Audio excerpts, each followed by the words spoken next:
Any questions?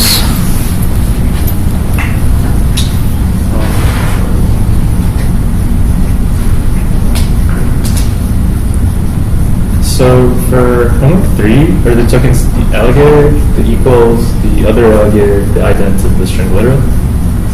Yeah, I think so, yeah. Okay. Because I wasn't sure which one of them are together, but with a space in the middle. Oh, I see. I see.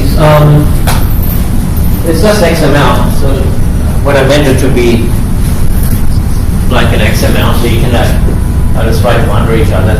The less than you have the greater than for a regular tag, you have the closing with no space. Okay. Because in XML you wouldn't be able to have a space here either. Yeah. And then you have the equal. That's it, right? There's one where it's like, it's this, and then there's another slash. So opening and then the slash. Oh. Yes. Yeah. Yeah. Okay. So all of those are separate. Yes. Okay. Yes. Yeah. Let's just put double quotes around them in the parsing. Okay. Thank you. That's what I had in mind. That's exactly what's in the description of the homework, right? Yes, it is. Okay. This. Okay. Well, I can't see this. Other questions?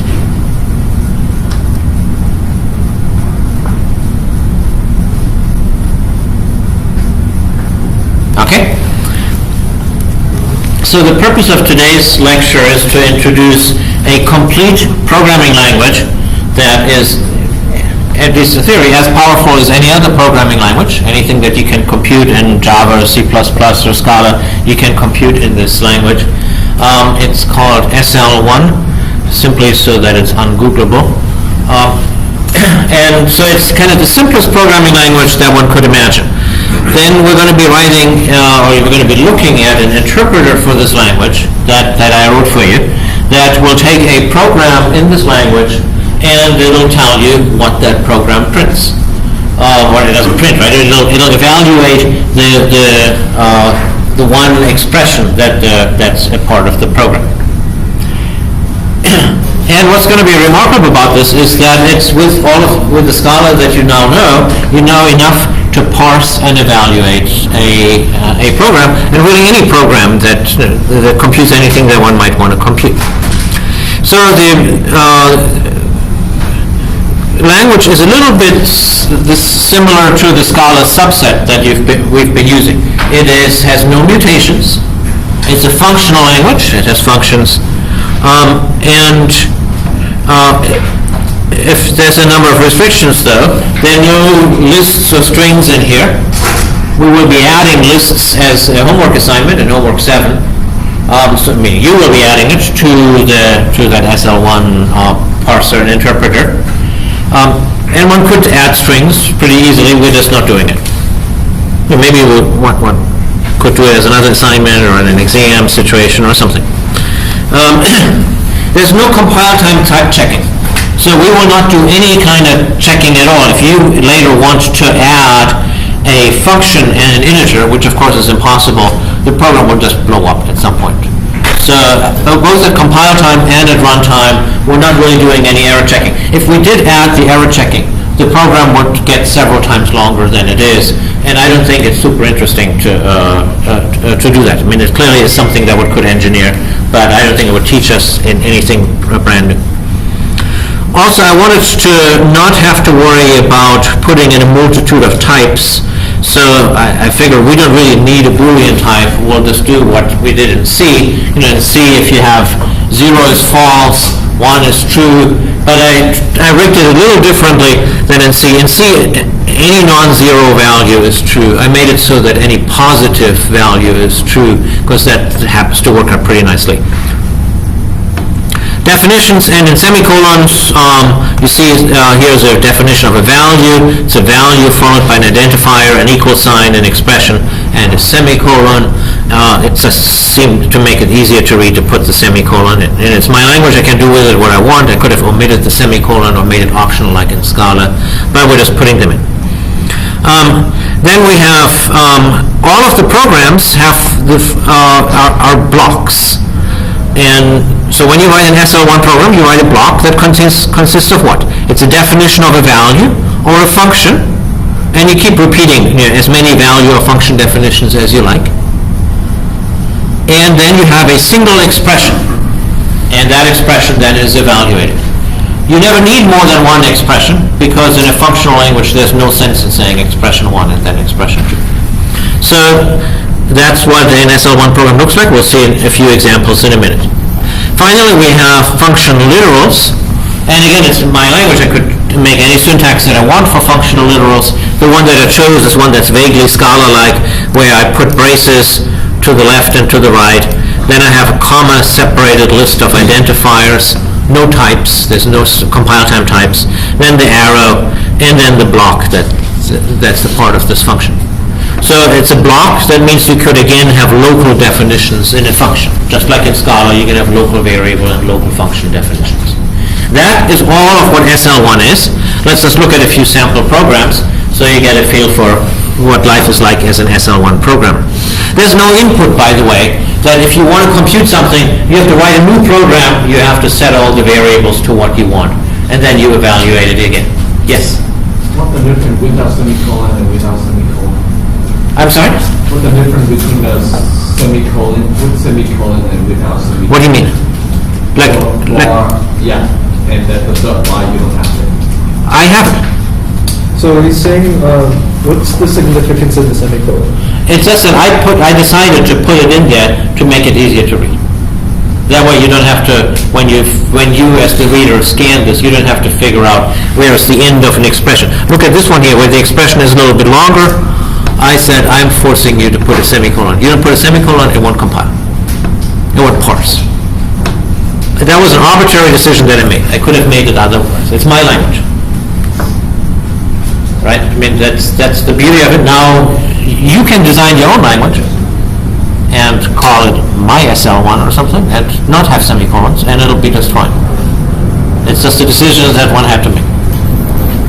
Does that answer your question, or? Now I was looking at the watch to see if it's all over. Does that answer your question, or? Yes. Okay, good. Okay, thanks. Yeah.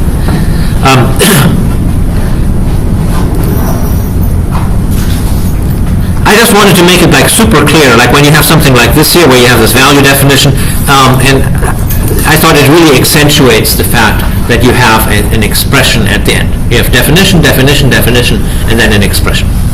That's how the program looks like. So here I have a program that has two value definitions, followed by this expression, and then when you run that, undoubtedly it'll say 25. Here I have a somewhat more complicated program. I'm defining max to be this function literal. This is the function that takes two inputs, bound to the parameters x and y, and then it produces an expression. It's an if expression. Now, what does x minus y do? It computes the difference of x and y, and if that difference is positive, that means true, and if it's not positive, it means false. So if it's positive, we choose x, otherwise we choose y, so that means that we choose the larger of x and y. That's, after all, why I call it max. So I've bound max to this function literal. Now when I invoke max of 3 and 4, the interpreter will say what was max. It will fish out from the symbol table this thing, and then it'll apply that to 3 and 4. How does it do that? It'll say x is 3, y is 4, and in that context, it'll then evaluate this expression. And x minus y is now minus 1. That's false, so it'll go to the second branch and return 4. So the answer of this is 4. Here I have a more interesting function literal. This is a function of two variables, f and x. And then it's going to make three function calls, f of x. That is legal syntax, because a function call, if we look here, is an identifier followed by a bunch of expressions.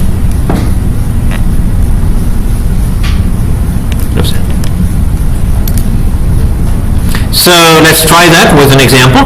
Here I'm going to call 3 times. I'm going to pass a function literal for the first thing, and the 2 for the second thing. Now 3 times will be looked up in the symbol table. It is this function literal. F will be bound to the first literal, and X will be bound to 2.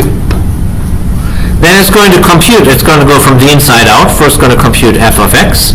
How is it going to compute that? It's going to look up what was f. Oh, f was this function literal here. And what was x? Oh, x was 2. Then it's going to call this thing, binding this x in here to 2, and out will come the 4. That 4 will can then get put into here. So it'll compute 2 squared, and then 4 squared, that's 16, and 16 squared, or 256. So finally, this is how you make a recursive function. Just like in Scala, you have to use def for a recursive function.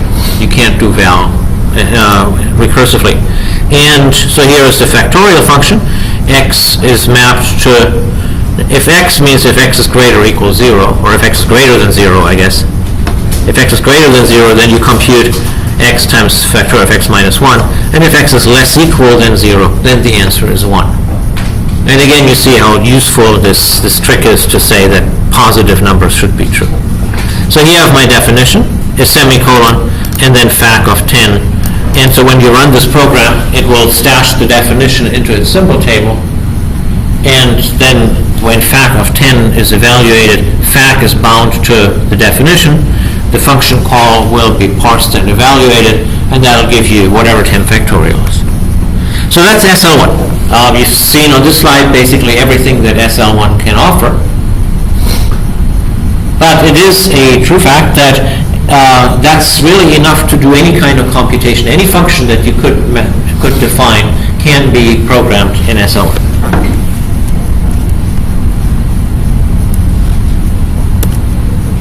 So we're going to be looking at an interpreter for SL1. So that's a program that reads in a string, a multi-line string, that looks like this, or like this, or whatever, and it's then going to first of all parse it out. So that's what we always do with the parser. We read in the entire text of the program, and then we turn it into an object. And actually, the object that we will be getting is a block. So this thing will be a block, this thing would be a block, and so on. It's a block because you have a number of definitions followed by a single expression. Here, definition followed by a single expression. So we're going to be parsing this thing into a block. Now, when we evaluate that single expression, we of course need to fish out the values from the symbol table whenever variables are used, and otherwise we have multiplication and addition and so on that we handle the way we've done it for several weeks now. But there are a few things that we have to put in that we haven't seen so far, in particular if-else and function calls. So when you go here, you can see here we had an if-else that previously we did not know how to handle. I'll show you how that's done. And over here you have a thing that's a function, and then an opening parenthesis and parameters and a closing parenthesis, so that's a function call. Now notice that we don't particularly have to do anything special for a function literal like this. A function literal just evaluates to itself. There's nothing that's being done with it.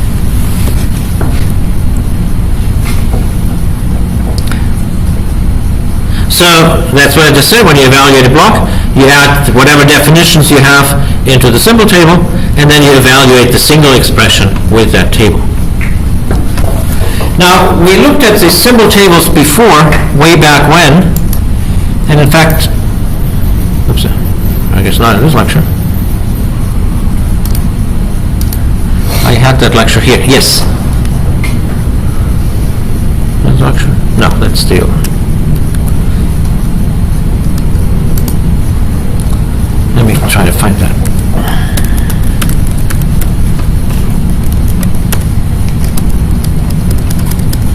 Yeah.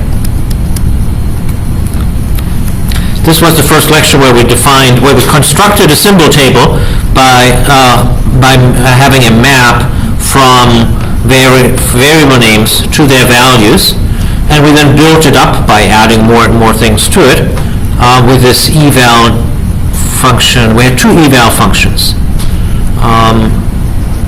We had the eval function that evaluates an expression given a set of symbols in a map, and then it used the symbols whenever we needed to look up a variable.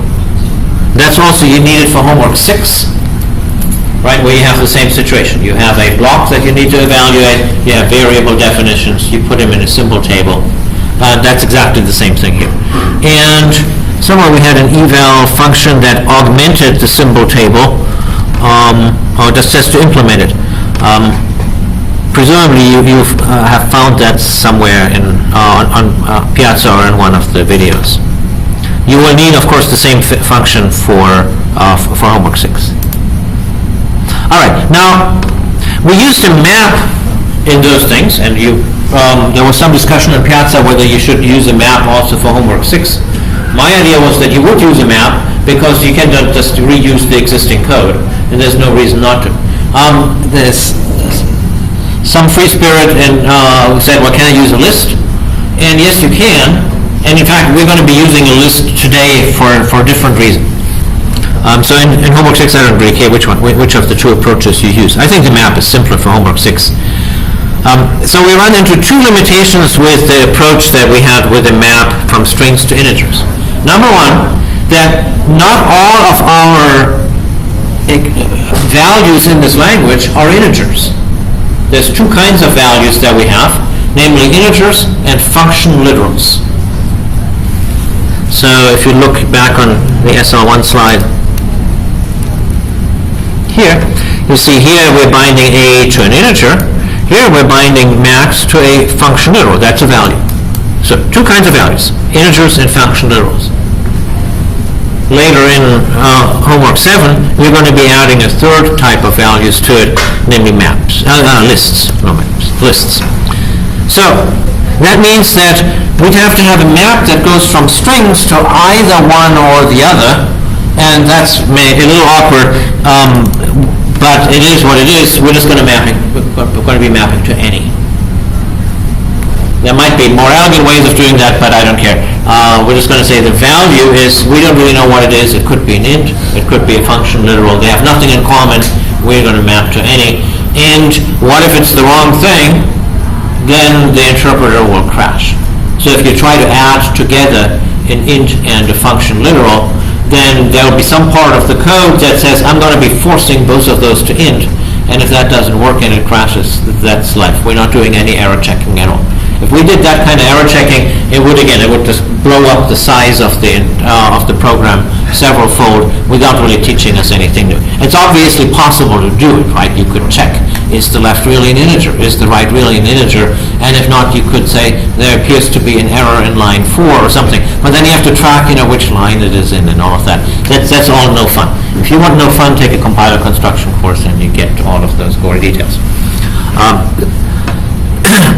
So the other more substantive issue is that unlike the many languages that we've had so far, you don't know whether there is a unique value for a variable. So if I have a variable called A, there may be another variable called A in an inner scope. In homework 6, you don't yet have that problem. I don't know if I said so, but I certainly meant it, that you don't have to worry in homework 6 about multiple uses of the same variable. There will not be val A, val B, val A. But here it can easily happen. Here's a typical situation. I'm saying A is 3, fun is this expression here. Inside here, maybe I want to have another variable that's also called A. That's something that you do all the time in your own programming. You don't really worry about what variables are in the outer scope. This just shadows it, and we want the same behavior in SL1. It's very messy otherwise to program if you don't have that feature. Now, of course, if we were real software engineers, what we would be doing is we would say, oh, what we really have is we don't just have one map, we have a whole stack of maps. and each time we enter a new scope, we put in another map in there. But then that would have added 10 lines to this program, so in the interest of keeping it short, I'm just going to, instead of using a stack, I'm just using a list of pairs, and I'll make it so that things that come earlier on in the list shadow things that come later on in the list. That way, whenever I enter a new scope, I just cons one or more pairs to the front, and that's all. And that's easy and cheap to do. And then I have a lookup function that you see here that finds something that finds by just going through the list up here. So it calls find. So find does a linear search through this linked list, and as soon as it finds the first one where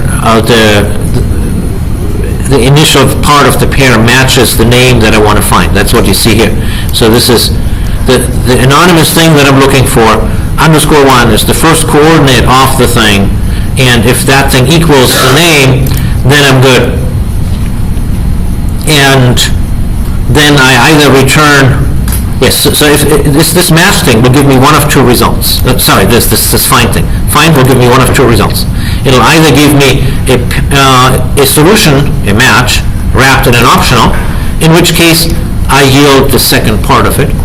Or find will say I couldn't find any match by giving me the none option. And in that case, I say, okay, I didn't find it. Yeah?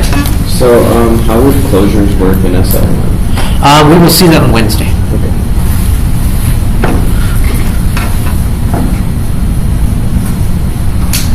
So that's the symbol table. So out of laziness, list of pairs, later definitions come to the front. A more elegant thing would have been to use a stack of maps, and maybe we should do that at one point. Sounds like might be a good homework. Now, how do we evaluate an expression now? So we still want to define eval, as we've done many times now. So eval takes an expression.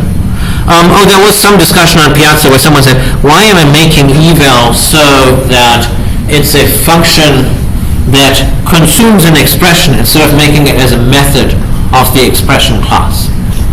And I could have made it as a method. That would probably be as good as anything.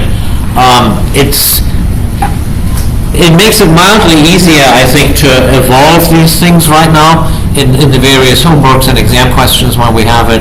When you know that whenever you need to evaluate something new, you go into that one function. Then again, maybe the opposite is true. It might have been just as easy for you to know that whenever you have a new feature, you need to define its eval method. So I think it's not much of a difference. I just arbitrarily made that choice at one point and now decided to stick with it. So eval here is a function that takes both the expression and the symbol table. And then it matches in its normal way. Is it a number? Is it a variable? Is it an operator? Those are the cases that we had previously. And now we have a couple of new things. It could be an if expression. And if expression got parsed out to have its condition, and it has the block for the positive part and the block for the else part.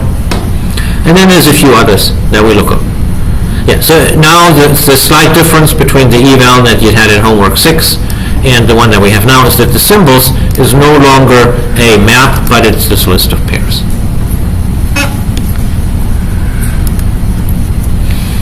All right, so now we want to evaluate a block.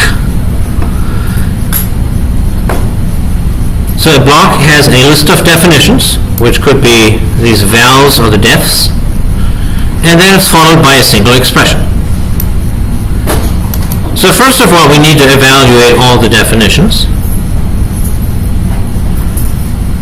And then we need to add the pairs to the symbol table.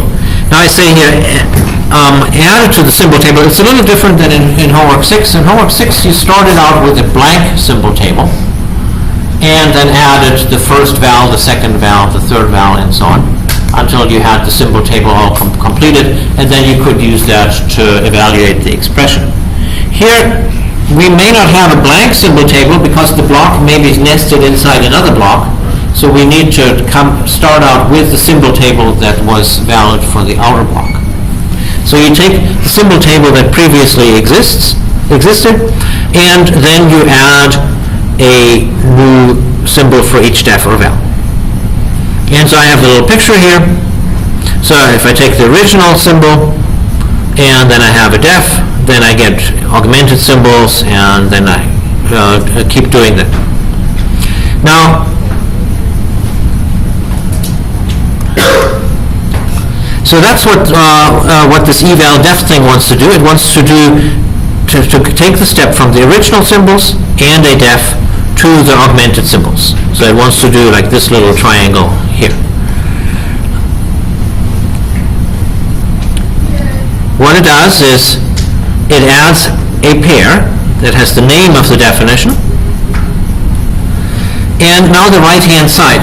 There was a discussion in the previous lecture whether you need to evaluate the right-hand side or not. So what I mean is, if you have like a val y equals x plus 1, and before you had, say, val x equals 3, what goes into the symbol table? Should the symbol table say y equals 4, or should it say y equals x plus 1?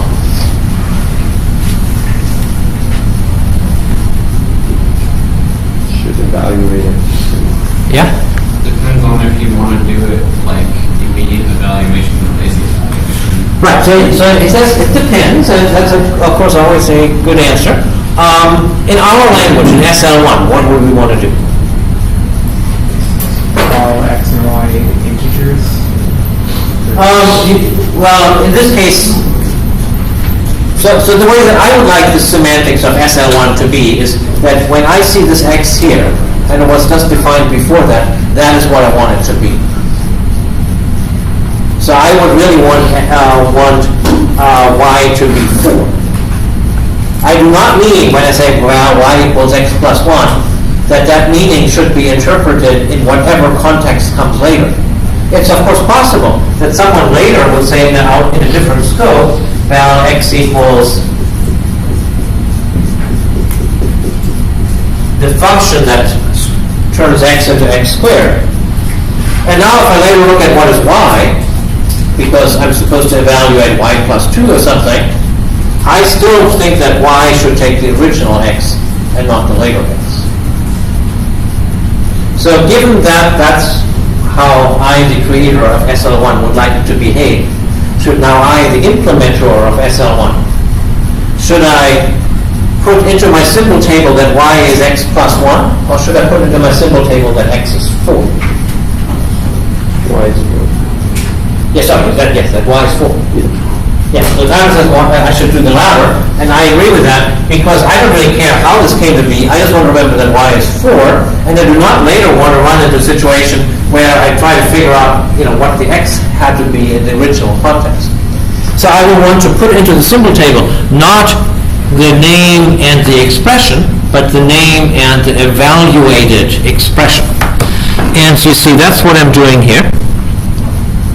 I'm putting in the name, and then the eval of the expression with the previous symbols, and then I stick that in front of the previous symbols so that now I get the augmented symbols. So I now need to do that augmentation process with each of my definitions. And that's what eval block does. So eval block computes. That's what this fold here is. It computes the symbol table that I want to use, and that fold here does the following. It says start out with the original symbols, then you have here on this axis of the fold, you have the first, second, and so on definition. In each step, you do the augmentation. You add the new definition and then you get a bigger symbol table. That is exactly the eval def function. So that's my fold. My seed element, the fold operator, the list of the things that appear on the fringe, and then the function that I use for combining the ith value with the new value. So that's the thing that I do to compute my new symbol table. And that is the symbol table that I give to eval to evaluate the expression of the block. So you can see one reason that I can get an interpreter for an actual programming language in less than 150 lines of code is that you can express these things very compactly, right? I have a whole complex computation for taking a symbol table and adding more evaluated symbols into there that fits like into half a line of code. So to do that in a non-functional language would take you quite a bit more. The other thing is that I wanted to point out, and I pointed that out on Piazza yesterday, that when I designed the exam, which I did last weekend, there's an exam question where you have to do your own fold, and it's not a trivial one. It's not just adding or multiplying or something, but it involves a little bit of extra work. I realized that the better way of writing the folds is the way I've done it here, where I put in the value that comes in from the left, the value that comes in to the right, and then above that, the resulting value and not the operator, because the operator is almost always boring. It's it's op or plus or some such thing, and putting into the diagram doesn't add a lot of value. And so I actually have that here. There was a question that came up in the previous section that I left here on the whiteboard, where someone asked, how does the symbol table for homework 6 even get built up? And so I said, you start with an empty map, you consume a definition. That definition says x equals 3, and then out of that you build the map that maps x to 3. Then in the next step, you consume the next definition, that was the same, y equals x plus 1. And then out of that, you get this value here.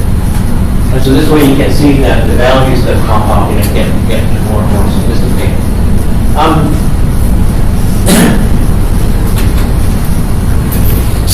So I'll be giving you a practice exam where I have a fold question like that, and where I'm going to ask you to draw that diagram. So have a look at that, and then we'll talk about it Wednesday or next Monday. The exam is Wednesday after next. The practice exam is already up, right? Yes. Like on the exam. Yes. Yeah, if you just click on the exam, you can see the practice exam. And so yeah, make sure to pay some attention to that fold question. It's not a difficult thing to do, but if you have to discover this all during the exam, then it's probably too much. All right, moving on.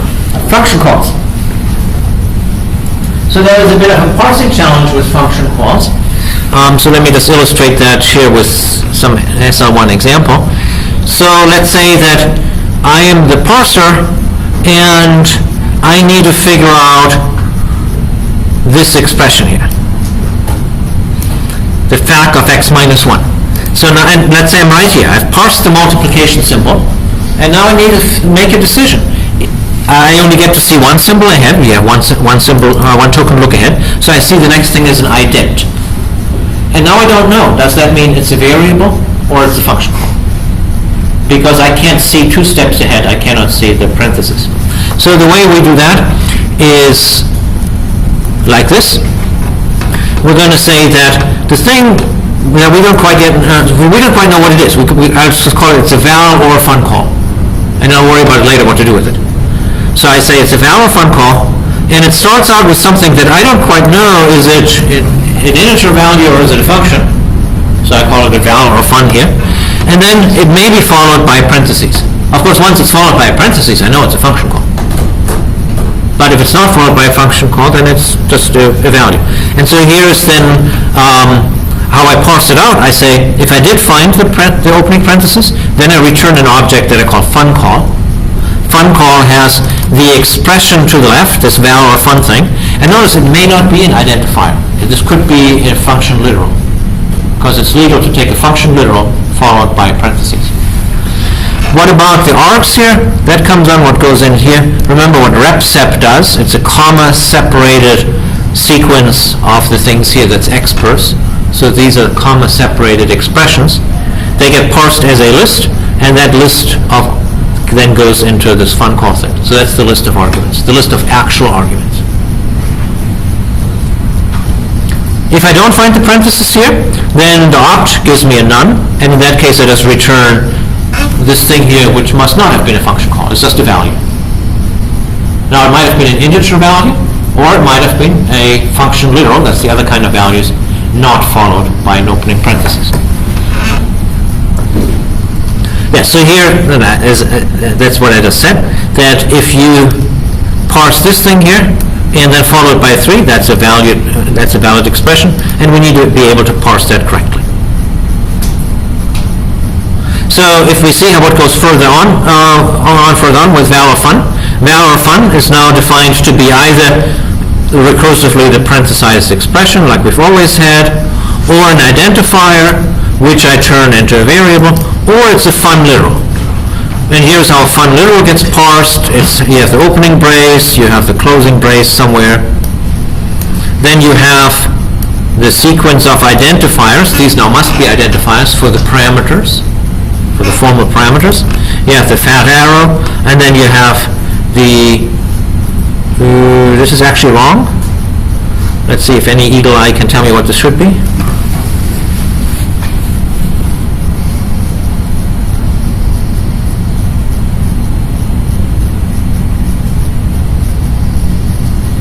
So you have written expert. So you have opening brace, comma separate parameters, fat arrow, and then here it says expert, and I said it's wrong. What should it be? You could have some valdefs too. Very good. I could have definitions in here, right? So what do you call the thing? Wait, we can't have definitions? A block. Excellent. Yes. So this needs to be a block, and I'm sure in my program it is a block. So I just need to fix the slides. Yeah. So when we add new scopes, we can have more local variables in there, right? Yep. And when a scope ends, those are gone from the symbol table. That's correct. So how do you handle it? Do you have that stack of symbol tables? Okay. So that's a very good question. So what he says is that we're getting these symbol tables, and they're getting more and more symbols to them added on. How do they ever go away? And so the answer to that is that when we are in this step where we add them on, which is here, we're adding them on to the incoming symbol table. That's this one here. And so this is the adding on process here.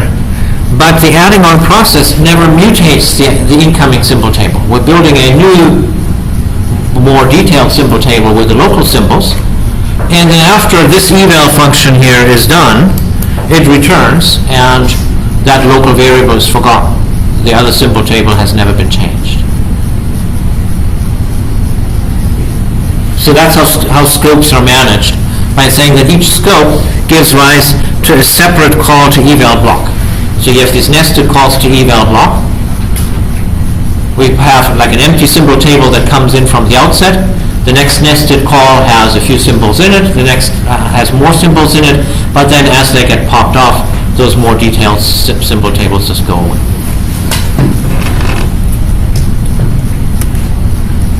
Yeah, that's a very good observation. Okay, where was I? Okay, so here. So I said it has to be block, and that's what raised your question. Yeah. So moving on, now we need to figure out how to make function calls. And that's of course really important in a functional language. So how do you make a function call? So what is the input of a function call? So when you make a call to a function, if the function was bound to a variable like f of, then we will look up in the symbol table the actual function literal. It has to ultimately resolve to a function literal, otherwise we can't call the function. So we have a function literal, like you see here, and then when you call it, then you have a list of actual parameters. So let's say that we're calling this function here, computes the average of these two numbers, and we're calling it with 10 and a plus 2. That's a function call, right? A function plus the arguments. Here's how you do it. You now need to add two bindings to the symbol table, namely x is 10 and y is a plus 2. Okay, not quite. We want to evaluate the 10 and the a plus 2 because the symbol table contains bindings from names to values. So we need to evaluate, and this eval here was sloppy. I didn't put in that you need to evaluate with some incoming symbols, but we'll see that in the code. So once we have that evaluated, we now have a symbol table that contains that x is 10 and y is a plus 2, and whatever a was 3 or something. So x is 10 and y is 5. And in that context, now we can evaluate this block in the same way that we've always evaluated a block. So let's have a quick look at how the code for that looks like. So here is how a function call works. So this is all in the context of the general eval. Eval takes an expression and a symbol table, and then there's a bunch of cases. There's the cases for operators and variables and so on. We're now homing in on the case of the function call. So a function call is an object that has two parameters, the function object and the arguments of the function in the call. So this thing here embraces the function object, and the arguments are the lists of these expressions. And so actually, there's one more level that I forgot. The thing here, the fun, this might be a variable, in which case I might have to look up what it is, or it could already be a function, function literal, or it could, for all I know, be some other expression that is a higher order function that returns a function. Whatever the case may be, I do need to evaluate. So I evaluate the left-hand side, the thing that sits before the parentheses. If it is a variable, I look up the function. If it's a function literal, it evaluates to itself. If it is itself a function call, then I invoke that function. And so it has to then produce ultimately a function literal. If not, there is a type error in the program, and we're allowed to blow up. And so we now say, okay, so what I must have gotten in the end is something where this thing here is a function. A function object that describes a function literal has a list of parameters. That's just a list of identifiers, strings, followed by the body of the function. So now evaluate the body, that's what eval block does, with a symbol table that you see here. This is the symbol table in which I evaluate the body. So let's see what that symbol table is. It's the parameters, that is the identifiers that describe the formal parameters, the x and y here, as a list. Zipped with this thing over here. So let's see what this thing is. So we're taking the arguments and we're mapping with eval. So what are we doing here? How would you describe in plain English what this code does?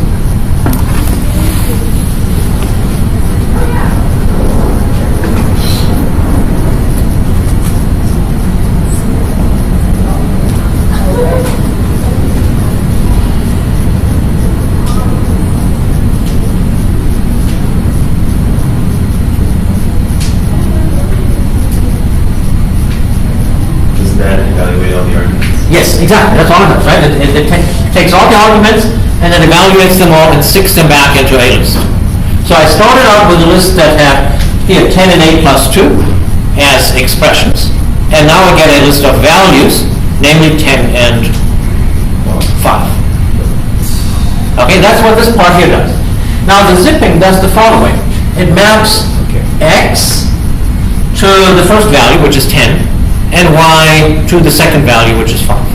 It just makes these two pairs. That's what zip does. It takes two lists and it matches them up in pairs. So now I have a list of these two pairs, and I stick it in front of the symbols that were handed to me, and that's my new symbol table. Yes? What is a triple colon?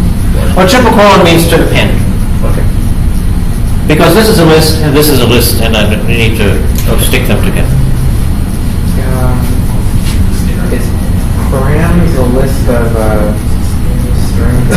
Yes, it's a list. Params is a list of strings. I thought it was double plus sign for appending to lists. Oh, then you can use both plus equal and triple colon. I don't know why I switched from one to the other. Okay. You know, in hindsight, No, I agree, John. No. I was going to say that one of them is right associative, but I don't think that matters. Okay. Maybe it does. So anyway, so it's the same as plus equals. I should unify the slides and just make it one.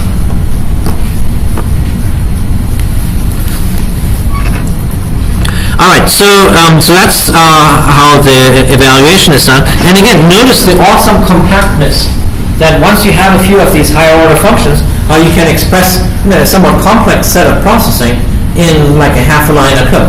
Right here we're saying, take all the arguments and evaluate them, associate each parameter with the argument in the same position, add that to the existing symbol table, and use that new symbol table to evaluate that block. Now that's a lot of stuff that goes on in this one line. And so that's the reason why we can do all of this in 150 lines, less than that. It's just like 130 lines of code or so. The one thing that I've omitted today is how recursive functions work. There's a twist to recursive functions that we see on Wednesday. So that's, in a nutshell, what SL1 does. So let me just briefly show it to you. So, it's debugging it. So let's just pan over it. And first of all, is it really 150 lines? It is actually 131 lines. Okay, and I guess I could get it down to 120 if I took out a few of these blank lines. So we have a couple imports. We have two kinds of definitions, the ones that start with a val and the ones that start with a def. The def ones are the ones that are needed for recursive functions that we'll see on Wednesday. We have a superclass expression like you've always seen. We have a block. A block has a list of definitions, which could be either these vals or these defs, followed by an expression. We now have a bunch of different expressions, a number, a variable, an operator. You know these by heart by now. We have here the function literal. So a function literal is a list of strings, that's the parameters, followed by a block. We have an if expression that has the conditional part and the then and the else part. And it's an expression.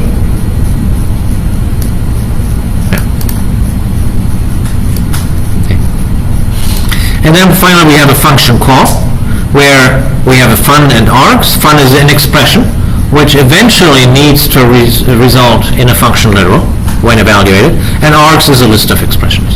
And that again has a value, it's an expression. Then we have a closure thing that we're not looking at today. That's Wednesday for recursive functions. So the parser itself is fairly straightforward. Here we have a block that is a repetition of these two kinds of definitions, vals or defs, followed by the single expression. And then it's parsed out into a block by just taking the list and the expression and putting it into a block. We then have the expression. Now, I had to sandwich the if expression above plus and minus because I wanted to bind more weakly than plus and minus. And as we discussed at some point, that then you just take your normal expression term factor hierarchy and you squeeze it somewhere where it makes sense. So I've done that here. Then I've renamed this thing to x per 2, what previously was an expression, and there it is. And so the parsing is completely straightforward, except I had to worry about the way that I had to put parentheses around these wiggly arrows, like we discussed previously. So here we have sums and differences, products and quotients, and then I go back to factors. Factors I have whole number, like I always did. Then I had parenthesized expressions to have parentheses, and then I have this val or fun call thing, where I say it's either a value or a function, and then it's followed by an optional parentheses for a function call. And so if I have parentheses, I give a fun call, otherwise I give whatever comes out of the next level.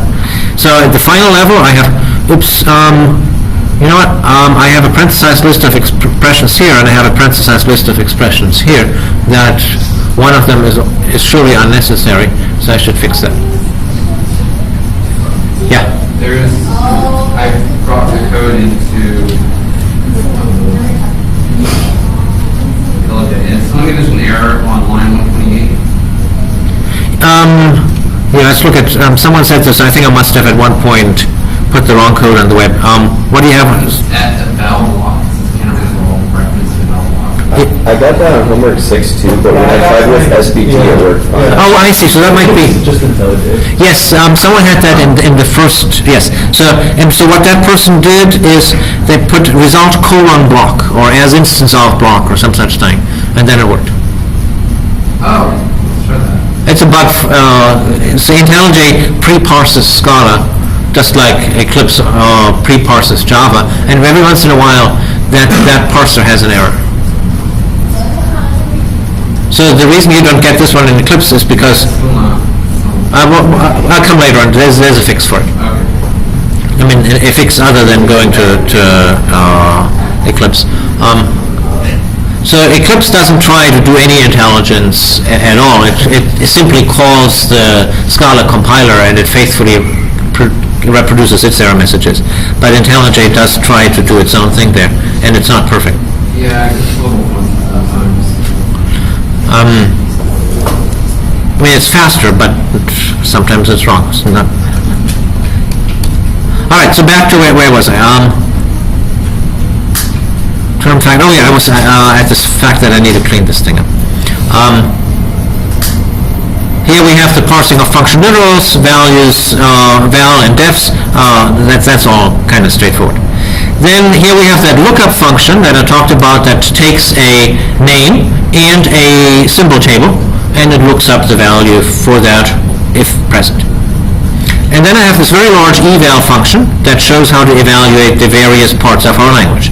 A number evaluates the number of variables looked up in the symbol table. An operator evaluates the left and the right parts, and then it feeds it to the combining function. We must have had that before. The if expression does, I don't think I want to go through it. It doesn't do anything interesting. It just evaluates the condition and either the left or the right part. The function call, we talked about that. There's two cases whether you have what's called a closure that we will see on Wednesday, or a regular function, the one that we've seen so far. And we talked about that kind of. The code on the slide is a little bit more direct, so I don't want to get into the differences. Here we compute what it means to evaluate definitions, and we're going to get into that on Wednesday. Here we have eval block that we've seen on the slides. And then finally we have the familiar lines, what we call the parser, we call parse all, and then we evaluate the block and print out the results. So that's what an interpreter for a complete programming language looks like. So in the lab, there's a few things that I'd like you to do. Is first write an SL1 program. It's a very simple two-line program.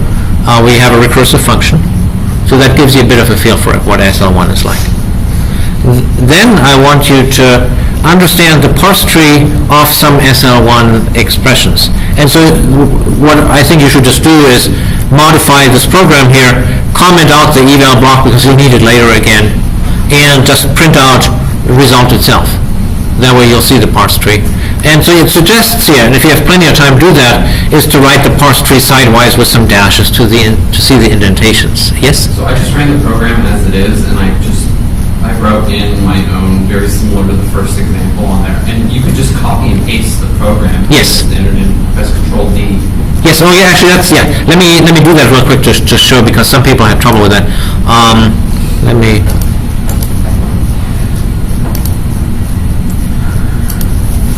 So, yes, so it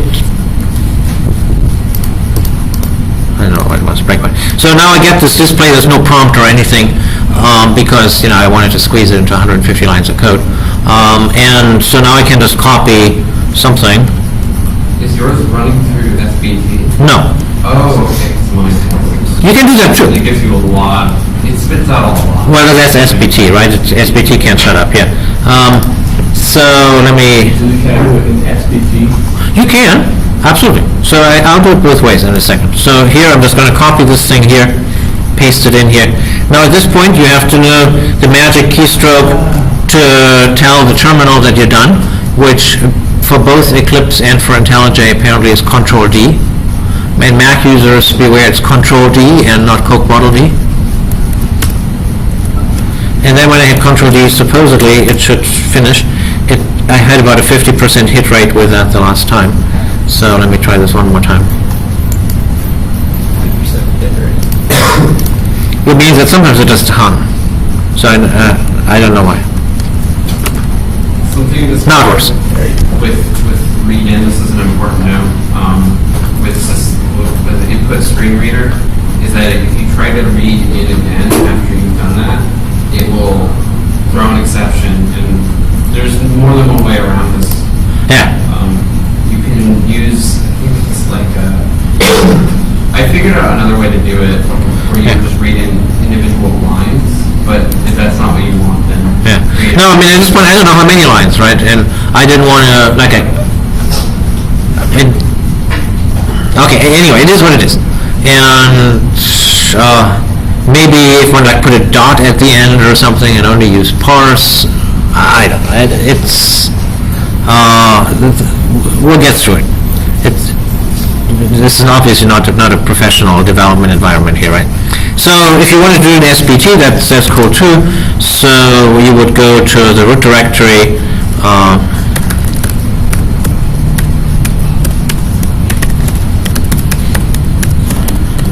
So I've saved this in SL1, and then you would say SBT run.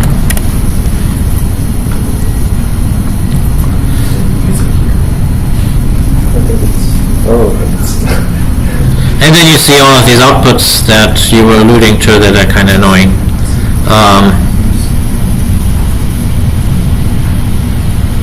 Now it's compiling everything. And now it's finally running. Now you paste in your thing.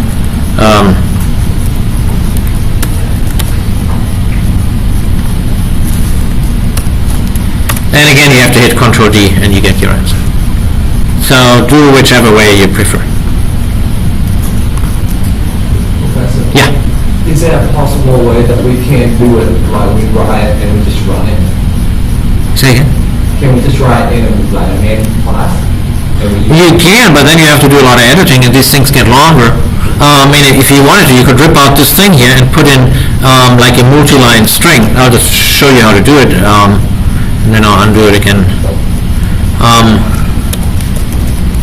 So you could put a multi-line string like that and then paste it like this. And that would also work. But then you have to modify the program every time. That doesn't seem any better. So the reason that I'm suggesting that you practice it this way is that way when you really want to test it later for your homework, here's what I do for the homework. So I guess I should prefix that. So now I can make some file and I call it myprog.sl1. And now I can run SBT run and redirect from myprog. This is what you're going to be doing in the next homework. And then you can do it as often as you like. Right. Where is the text file supposed to be in the directory? Well, it is then in the root directory. There's the thing that contains source and so on. Okay. Because that's where you run SBT run from. Yes, sir. So something I noticed or I discovered is that if you do like SBT run and then the name of your app, or if you have multiple main classes, you do it's run main and then the name of the class or object, and then it's all in quotes. Yes, and that is exactly right. And in fact, if you look at the description of homework, even in homework 6, right? Didn't I say that? No, because you Yes. but if you oh wait, I lied. You have it right there. Yes. Yeah. Okay. Yeah, I had to look that up myself. Okay. Yeah. And it's weird because older versions of SBT have run dash main. Yes, that is a true pain of SBT that it does change. So be sure to get the latest version of SBT. Yes, so that obviously that too is annoying. For some reason, when I try to use the SBT in IntelliJ, it just pauses when I run that command. Don't use the SBT in IntelliJ. And then I had to use the one. Yes, with all of these things, I mean, make sure that you install the tool from a known thing, because for all you know, IntelliJ uses 0.11.6 or something. Yes, so with the general rule with command line tools is that trust is good, control is better. And so, yeah. If you install it, you know what you install, which version you install and everything. So I definitely highly recommend that. So also fishing out some library out of the IntelliJ cache, I'd rather install it myself. And so the one thing with SBT, I know what it does when it installs libraries. I mean, it uses the Maven repo and the version number that I put into build.sbt. I know exactly what library I get. So that really is something you want for reproducibility, because it really doesn't matter what goes in on your machine. The only thing that matters is what goes on in the grader's machine, right? Oh, that as a quick segue, so the grader complained that a very large number of people didn't structure their homework 5 solution right. And so he said, well, you told me not to do anything. They'll just resubmit. So I brought that up in the first section. There was uniform agreement in the first section that the grader is a knucklehead and he must have made a bunch of mistakes. And I looked at the first one who expressed that opinion vociferously, and the grader was right. So before everyone says the grader made a mistake, could you please try it yourself? Yes. So I actually did that beforehand. I tried it myself as soon as the solution was posted and it worked. Yeah. The grader included a line in his solution for part 3, import homework 3 object part 3, part yes. 3, whatever. And that wasn't included in your solution because you didn't specify to put it inside of a homework.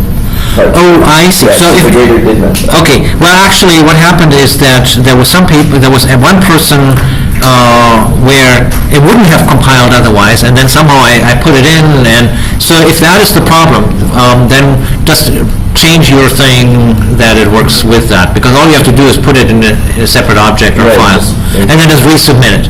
I mean, that was sloppiness on my part to not have specified exactly what. What was the one that was added in it? Oh, I don't remember, but just look at it. So here's what you do. Is it out of 16 points? So you just unzip my solution somewhere into temp. So I have it here, so I'll erase it again. This was homework 5, right? So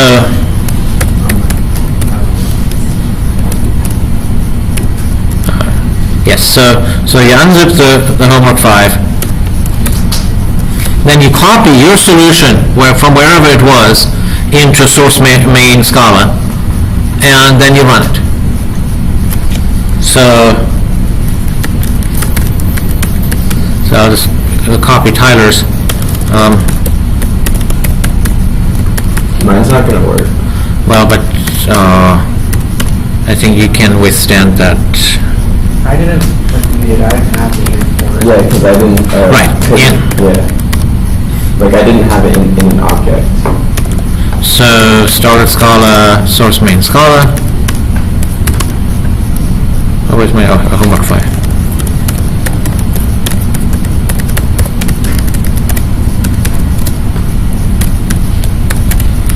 And then we do SPT test, and now it's not going to work, he says, and then fix it up, double check it again, and send me the SPT report that it did work, and then I'll regrade it, or I'll send it to him if it's too many.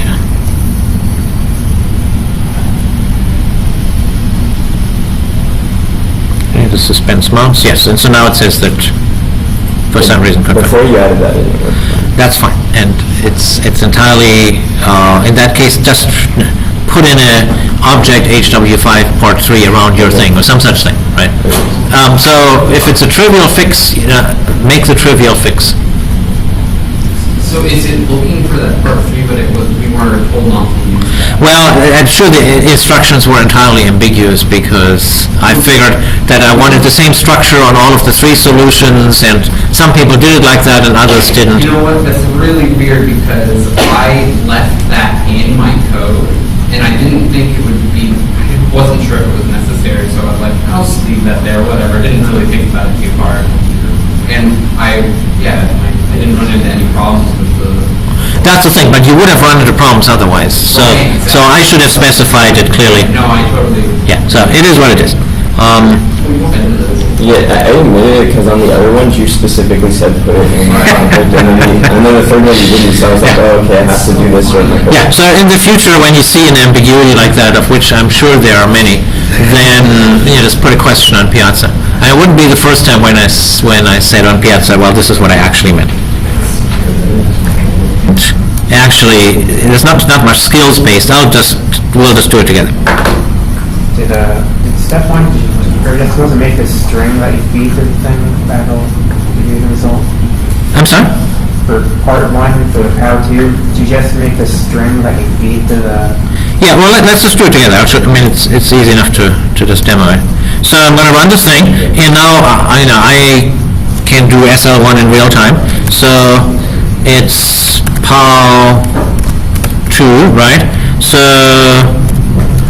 it takes a lambda, one of these expressions, and we'll fill it in a minute, and then we'll compute POW2 of, what, 2, 10, right? POW2 of 10, that's how it goes. Okay. So x gets mapped into what?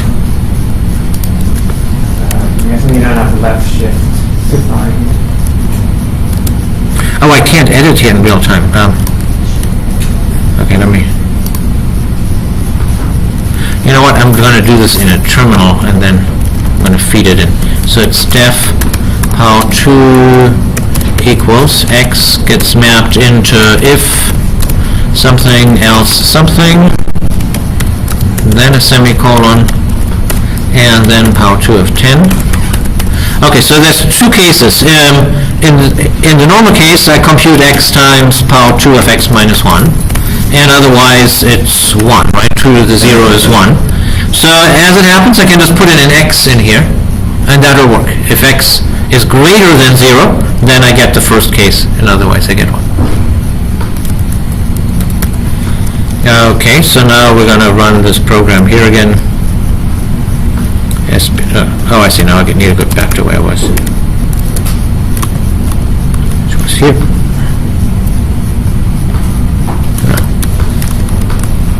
Let's try with terminals. Too many. Okay, I must have lost it.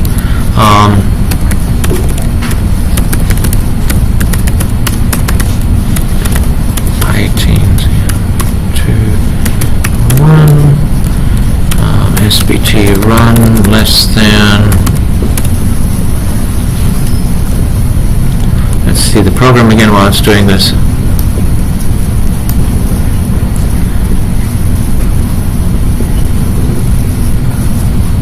Okay, and here's the solution. That doesn't look too promising. Oh, maybe because I should not compute factorial, I should compute powers of 2. I'm multiplying with 2 and not with x. I think that might be helpful. You just said saying if x means if x is greater than 0? Yes. Okay. Yes. And now I get 1024, which seems much better. Okay, so there it is, our very first SL1 program written with our bare hands. That's how that goes. Now, the next thing that is asked for is to observe some of the parses. And so the way to do that here is I'm going to comment out the eval block part here and just print the result, because that'll give me the parse tree. And now let's see. Oh, shut up. And now I'm going to run it by feeding in one of the inputs that the parse is asked for. How is it?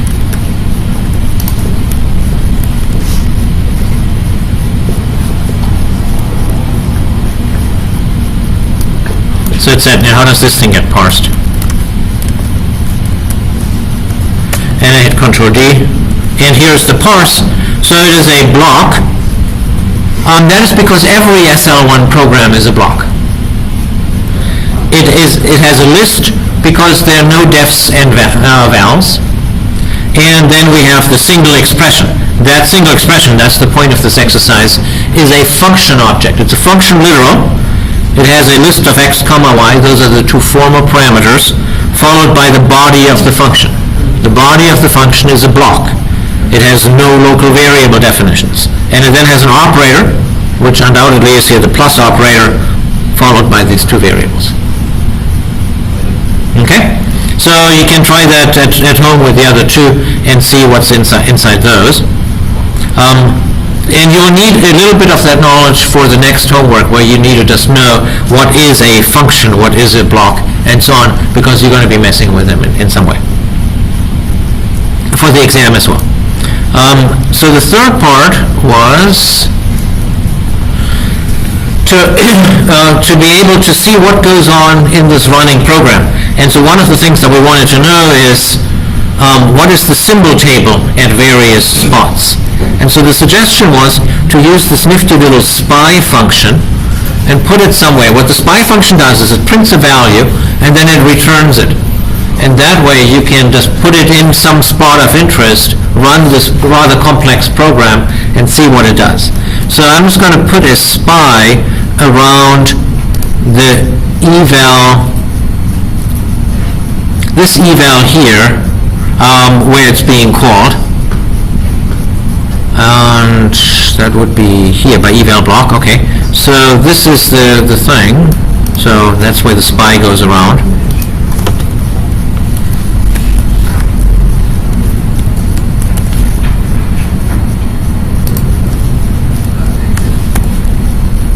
Now I have to undo this change because I do again want to evaluate the actual block.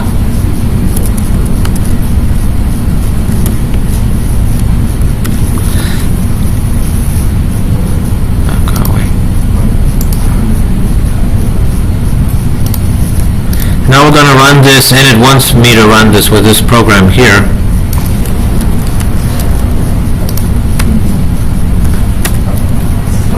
And now we can see this is the result from the spying. It is a list of these name value pairs followed by the final output of the program, the 6. So what was the point of this here? So we assign a 3 to A. We say B is A plus 1. So that should now be 4, I guess. And now we make a different A that we put a 2 in. And so you can see here in the symbol table, we have the A with the 2 in front, so it shadows the other one, and then the B with the 4 and the A with the 3. And then when we evaluate A plus B, it really uses the 2, because the 2 plus 4 is 6. So that's how you can spy on what goes on. And it's also a useful debugging thing. You can use the debugger in this as well. So let me try that. So I set a breakpoint here. Let's see what happens if we debug this thing. Now I paste in the same thing. Hit Control D. Now the debugger wakes up. And let's see, we are at eval block. We are right here. And now I can like mouse over the symbols and see what's inside here. Well, actually, that's never worked for me that well. But if I go here to the display on the right, then I see that right now the symbols is empty. And now I can actually, with some patience, trace inside here. It's not the easiest thing necessarily to do, but I have been able to at times do this. Of course, you do get a lot of, because this program is so compact, there's so many different pieces that sometimes the tracing is a little hard. When you have that situation, it's sometimes actually a good idea to put like a dummy statement somewhere and then put the breakpoint on the dummy statement, then you can go there. Or you could like go to somewhere where we want to see something interesting, like this eval here, and I could try to see if I do Control R. But that doesn't necessarily work because now it says it's not a valid location to run to. So I found the debugger at times a little frustrating, and so the spying technique is an alternative to it. Try both, one of the two will work. All right?